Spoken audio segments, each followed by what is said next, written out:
মা, এত তাড়াহুড়া না করে আর একটু ভালোভাবে খোঁজ নিলে হতো না?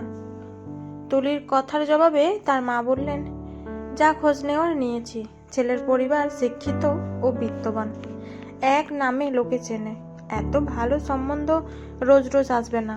তাও ছেলের বিষয়ে আরও যদি একটু খোঁজ নিতে ভালো হতো। তবে ছেলের বাবা মা খুবই ভালো মানুষ, তাদের ছেলেটা নিশ্চয়ই খারাপ হবে না। খুব শীঘ্রই বাবার মতো সেও নামকরা উকিল হয়ে উঠবে, দেখিস। তাছাড়া ছেলেটা দেখতেও সুদর্শন, যথেষ্ট শিক্ষিত। তোর বাবার সঙ্গে তো ইংরেজিতে ছাড়া কথাই বলে না। তুলি মলিন গলায় বলল, কিন্তু পাশের বাড়ির কাকি যে বলল ছেলেটা নাকি সুবিধার না। ধমকের স্বরে তুলির মা বলেন, তারা কখনো ভালো চাইবে আমাদের? তোর ভালো জায়গায় বিয়ে হোক, এটা অনেকেই চায় না। কথাটা মাথায় রাখবি। হিংসার বশে এসব কথা বলে বেড়ায়, কানে নেবি না ওদের কথা। তুলি চুপ করে রয়, মনের মধ্যে খচখচানিটাকে চাপা দিয়ে মায়ের কথা মেনে নেয়। পরিবারের পছন্দের উপর কথা বলার মেয়ে তুলি নয়। তাছাড়া নিজের পছন্দের কেউ নেইও তার। তবে যে মানুষটার সঙ্গে বিয়ে হবে সেই মানুষটার সঙ্গেই সারা জীবন পার করে দেওয়ার মনোবাসনা তার। বেশ ধুমধামে বিয়েটা হয়ে যায়। তুলির বাবা মায়ের মুখের হাসি যেন ফুরাই না। মেয়েকে ভালো পরিবারে বিয়ে দিতে পেরে অহংকার বেড়ে দ্বিগুণ তাদের। লোকের কাছে মেয়ের শ্বশুরবাড়ির গল্প করতেই এখন তারা খুব ভালোবাসে। শ্বশুরবাড়ির লোকের সঙ্গে বেশ মানিয়ে নিয়ে সংসার শুরু করে তুলি। স্বামী রাজীবকে সে ভীষণ ভালোবাসে। রাজীব শান্ত স্বভাবের একজন, ঠিক তুলিরই মতো। স্বামীর এই স্বভাবে বেশ খুশি তুলি। সুযোগ পেলে বান্ধবীদের সঙ্গে তুলিও তার শ্বশুরবাড়ির গল্প জুড়ে দেয়। মাস দুয়েক যেতেই তুলি টের পায় এতদিন চেনে আসা রাজীব আসলে অচেনা কেউ। প্রথম যেদিন নেশাগ্রস্ত অবস্থায় বাড়ি ফেরে রাজীব, তুলি হতভম্ব হয়ে তাকিয়েছিল। শ্বশুরবাড়ির লোকেরা সেদিন তুলিকে এটা সেটা বুঝিয়ে সামলে নিলেও যখন একই ঘটনা প্রায়ই ঘটা শুরু করে, তখন তুলি দুশ্চিন্তায় অস্থির হয়ে ওঠে। নানাভাবে বোঝাতে শুরু করে রাজীবকে, কিন্তু রাজীব কানেই তোলে না তুলির সেসব নীতিবাক্য। রোজ রোজ নেশাগ্রস্ত হয়ে রাজীবের রাত করে বাড়ি ফেরার দৃশ্যে যেদিন চড়াও হয়ে তুলি প্রতিবাদ শুরু করে, সেদিন থেকে শুরু হয় তুলির ওপর শারীরিক নির্যাতনের দৃশ্য। তুলির জানতে বাকি থাকে না যে রাজীবের এই স্বভাবটাই আসল। এতদিন সে কেবল অভিনয় করেছে। তুলিকে সান্ত্বনা দিয়ে তার শাশুড়ি মা বলেন, ধৈর্য ধরো বৌমা, ছেলেটা খুব শীঘ্রই এসব থেকে বেরিয়ে আসবে। তোমার শ্বশুর যথাসাধ্য চেষ্টা করছেন, দেখবে খুব তাড়াতাড়ি সব ঠিক হয়ে যাবে। তুলি ধৈর্য ধরে অপেক্ষা করে। সব ঠিক হয়ে যাওয়ার অপেক্ষা। সমাজে ডিভোর্সি মেয়েদেরকে ভালো চোখে দেখা হয় না। সে চায় না সমাজের মানুষ তার দিকে আর চোখে তাকাক, তাকে নিয়ে আড়ালে আবডালে লোকে ভুলভাল কথা বলে বেড়াক, তার জীবনে একটা দাগ লাগুক।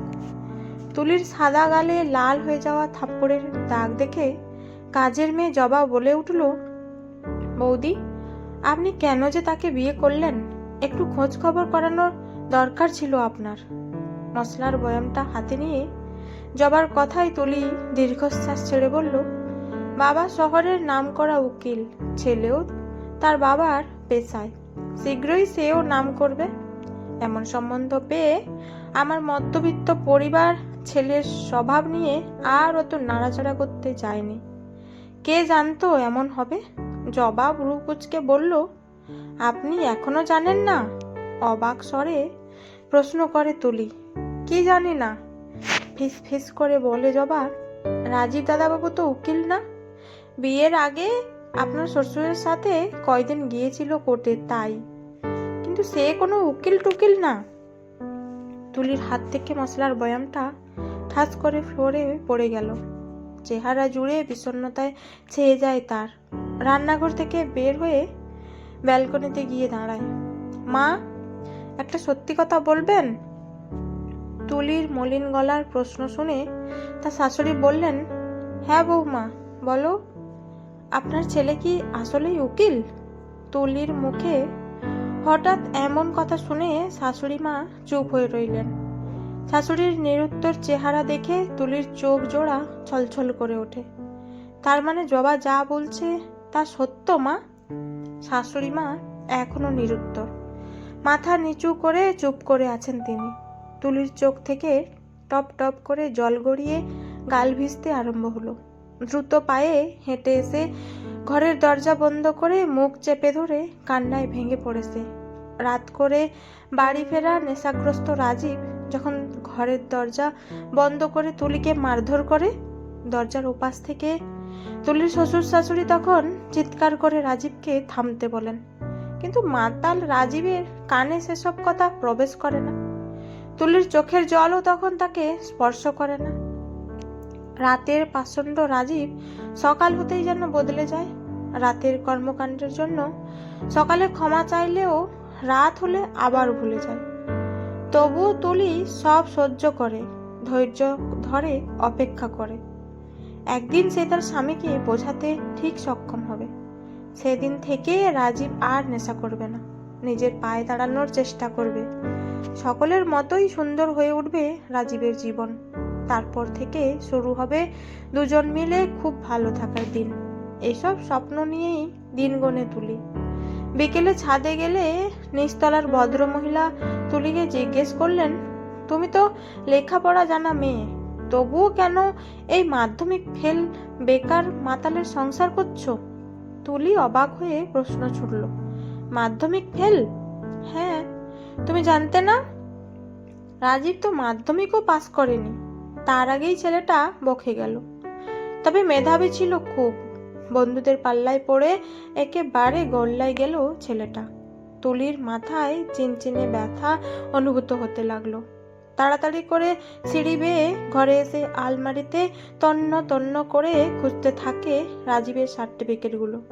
রাজীব তাকে বলেছিল আলমারিতেই তার সমস্ত সার্টিফিকেটগুলো রাখা আছে। 1.5 ঘন্টা যাবৎ খুঁজেও কোনো সার্টিফিকেট পেল না তুলি। ধপ করে বসে পড়ে ফ্লোরে, ভাবতে থাকে আর কত কিছু লুকানো হয়েছে তার থেকে। ইদানিং তুলির পরিবারের লোকেদের সঙ্গেও খারাপ আচরণ করে রাজীব। তুলিকে তার পরিবারের লোকেদের সঙ্গে ফোনে কথা বলতে দেখলেই গালাগাল শুরু করে। বাবার বাড়িতে যাওয়া বন্ধ করে দেয় তুলির। শারীরিক নির্যাতনের সঙ্গে মানসিক নির্যাতন শুরু হয় তার উপরে। বাবার বাড়ির লোকেদের থেকে এতদিন সব আড়াল করেছে তুলি। বাবা জানতে পারলে তাকে এ বাড়ি থেকে নিয়ে গিয়ে ডিভোর্স লেটার পাঠিয়ে দেবে, এই ভয়ে সব গোপন করে সহ্য করেছে সে। কিন্তু এখন আর পাচ্ছে না, সব কিছুরই সীমা থাকে। সহ্য শক্তির সীমা ছাড়িয়ে এবার তুলির ভেতরে জমে ওঠে ক্ষোভ। মাকে কল করে জিজ্ঞেস করে, তোমাদের শিক্ষিত জামাই তোমাদেরকে গালাগালটা কি ইংরেজিতে দেয় নাকি বাংলাতেই দেয়? চুপ করে রইলেন তুলির মা। তুলি আক্ষেপ করে বলল, ইংরেজি জানলেই যেমন কেউ খুব শিক্ষিত হয়ে যায় না মা, তেমন বাবা মা ভালো হলেই সন্তানেরা ভালো হয় না। এবার কি টের পাচ্ছ মা? উত্তরে ওপাশ থেকে তুলির মা হাউ মাউ করে কেঁদে উঠলেন। তুলিকে ব্যালকনিতে চুপচাপ দাঁড়িয়ে থাকতে দেখে জবা বলল, স্বামীর টাকা পয়সা, লেখাপড়া, চাকরি বাকরি না থাকলেও সংসার করা যায় যদি মানুষটা ভালো হয়, তাই না বলুন বৌদি? তুলি উত্তর না দিয়ে ঘরে এসে ব্যাগ গোছাতে শুরু করে। এমন সময় তুলির বাবার ফোন কল, তোকে নিতে আসবো মা? অনেক মার খেয়েছি বাবা, তাই বলে বাড়ির ঠিকানাটা এখনো ভুলে যায়নি, আসতে পারবো। নিতে আসতে হবে না। মেয়ের আক্ষেপের কথা শুনে চুপ হয়ে রইলেন বাবা। রাজীব বাড়ি নেই, সারাদিন সে বাড়িতে থাকেও না। তুলির শ্বশুর শাশুড়ি চুপ হয়ে ড্রয়িং রুমে বসে আছেন। তুলিকে দেখে শাশুড়ি মা কান্না জড়ানো গলায় বললেন, ভেবেছিলাম ছেলেটা বিয়ের পরে হয়তো ঠিক হয়ে যাবে, আমাদেরকে ক্ষমা করে দিও মা। তুলির ভেতরে ছটফটিয়ে উঠল চেপে রাখা সমস্ত ক্ষোভ। আপনারা আমার জীবনটা নষ্ট করে দিলেন।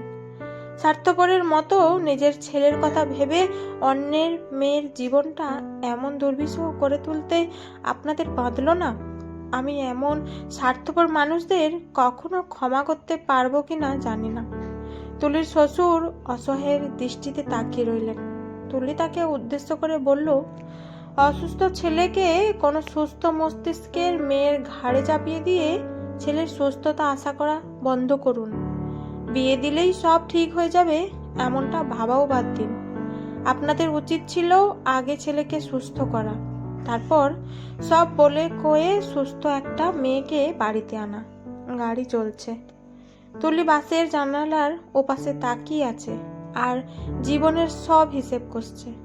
তার তো কোনো ভুল ছিল না এখানে, তবুও তাকে ভুগতে হবে বিনা কারণে। কেননা মানুষ বানিয়ে হলেও তার দোষ ঠিক খুঁজে বের করবে। বিয়ের আগের জীবনটা সে এখন চিৎকার করে 1000 বার কাঁদলেও ফেরত পাবে না। সময়ের সঙ্গে বদলে গিয়েছে তার সেই সুন্দর জীবন।